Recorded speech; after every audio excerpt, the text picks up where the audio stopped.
भाई तजियाकार अब्दुल्ला गुल साहब ने भी हमें ज्वाइन किया है। बहुत शुक्रिया अब्दुल्ला गुल साहब। आप कैसे देखते हैं आज अहम मुज़ाकरात होने जा रहे हैं? देखिए, बिल्कुल अमेरिका और ईरान के दरमियान इस्लामाबाद की मफाहमती यादाश्त के आज जो मुज़ाकरात होने जा रहे हैं वो तकनीकी सतह के हैं और ये एक पहला तकनीकी राउंड होगा और इसके अंदर वज़ीर आज़म साहब और फील्ड मार्शल साहब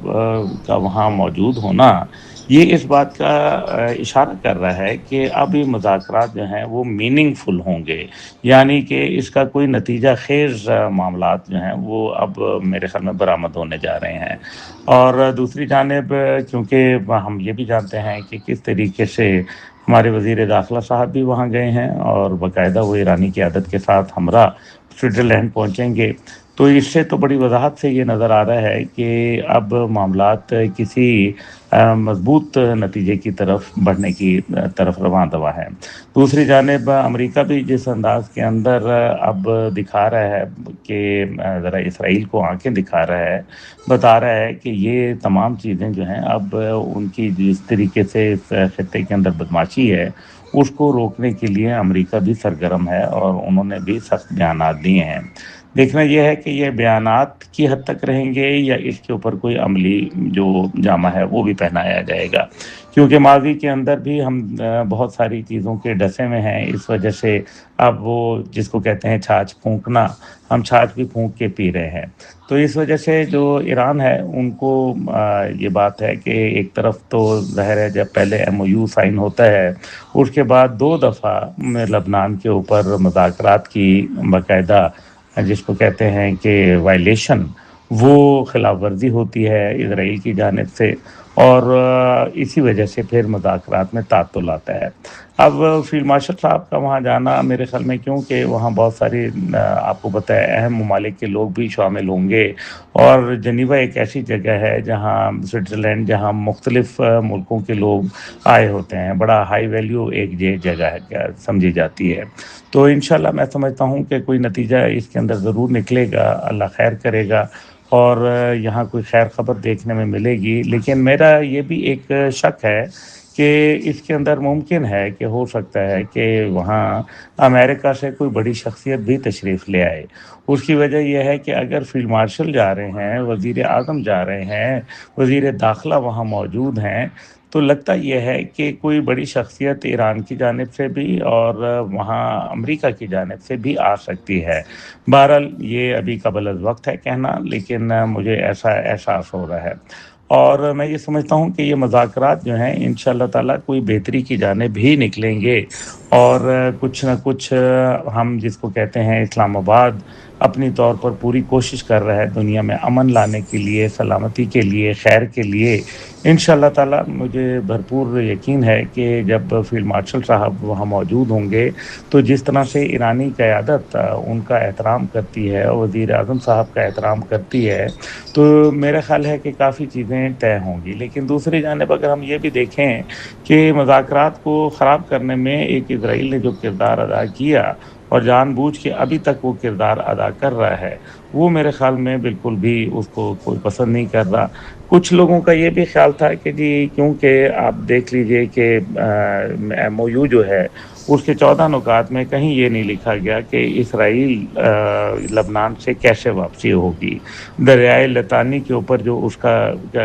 कब्ज़ा है नाजायज़ वो कैसे ख़त्म करवाया जाएगा। इसी तरीके से इस पर भी कहीं ज़िक्र नहीं आया कि फ़लस्तीन से और गज़ा से जो ख़ास तौर पे जहाँ 70% इलाका इजराइल ने नाजायज़ कब्ज़ा किया हुआ है वो कैसे उससे वागुज़ार कराया जाएगा या उसका वापसी का क्या होगा। फिर यहाँ ये भी ज़िक्र कहीं नहीं आया कि अगर इसराइल कोई भी मुआहदे की वायलेशन करेगा तो उसके ऊपर इसराइल को क्या सज़ा या क्या उसके ऊपर जुर्माना या क्या तरीक़ाकार अमेरिका की जानिब से अपनाया जाएगा। तो ये वो चंद चीज़ें हैं जो मेरे ख़्याल में बहुत गौर तलब हैं और इनके ऊपर ही बात करने के लिए मेरे ख़्याल में टेक्निकल सतह के ऊपर जो बातचीत है उसका आगाज़ किया जाएगा। देखते हैं अभी जी क्या। ठीक है अब्दुल्ला गुल साहब, आप साथ ही रहिएगा। डॉक्टर सईदुज़्ज़मान साहब, جو اس معاہدے کا نام ہے اسلام آباد مفاہمتی یادداشت، صدیوں بعد بھی جب ان 45-50 سالوں کا ذکر ہوگا جو امریکہ اور ایران نے آپس میں جنگ میں گزارے، اور پھر ایک ہی نام آئے گا پاکستان کا، اور اس یادداشت کا جو نام ہے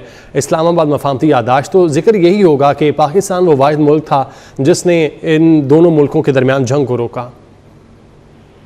کوئی شک نہیں اس میں جناب، آپ دیکھیے کہ جب تباہی تھی، بربادی تھی، میں بارہا اس کا ذکر کرتا ہوں، کیونکہ ہوتا یہ ہے کہ جب آپ کوئی ایک اچھا کام کرتے ہیں تو اس کے امکانات موجود ہوتے ہیں کہ آپ کی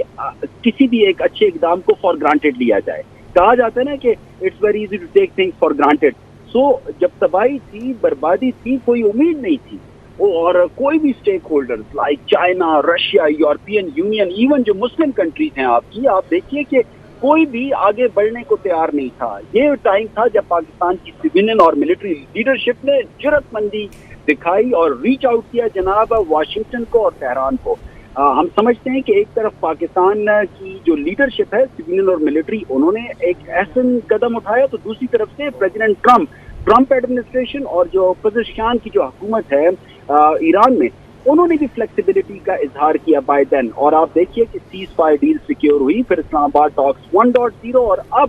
جو آپ دیکھ رہے ہیں کہ اتنا جو ڈیجیٹل سگنیچر ہوئے ایک ڈیل کے اوپر اور کچھ پروویژن سیٹس ہوئی، 60 ڈیز تک اس کے اوپر نیگوسیشنز ہو رہے ہوں گے۔ سو یقیناً پاکستان کا نام جگمگ تو کرے گا، اور یہ صرف آج کے لیے نہیں، میں سمجھتا ہوں کہ جب بھی سفارتکاری کی تاریخ لکھی جائے گی تو انٹرنیشنل ریلیشن یا پالیٹکس کے جو اسٹوڈنٹس ہیں ان کو پڑھایا جا رہا ہوگا کہ جناب یہ دیکھیے، یہ ہوتی ہے میڈیشن، یہ ہوتا ہے جناب کانفلکٹ پریونشن، یہ ہوتا ہے جناب کانفلکٹ مینجمنٹ۔ اور دوسری طرف جو پریکٹیشنرز ہیں، چاہے وہ سویلین بیوروکریٹس ہیں، چاہے وہ ملٹری بیوروکریٹس ہیں اکراس دی ورلڈ، ان کو بھی ایک کیس اسٹڈی کے طور پہ یہ پڑھایا جا رہا ہوگا۔ اور جو سب سے بڑی بات ہے جناب وہ یہ ہے کہ آپ دیکھیے کہ کتنے خطرات تھے، پورا خطہ جنگ کی لپیٹ میں آ سکتا تھا، مولک ہتھیار کا استعمال ہو سکتا تھا، آپ دیکھیے کہ international political economy global recession کی طرف جا سکتی تھی۔ اگر میں لسٹ بنانا شروع کر دوں تو وہ جو امپیکٹس ہیں اس کے انتہائی شدید ہوتے۔ اب دوسری طرف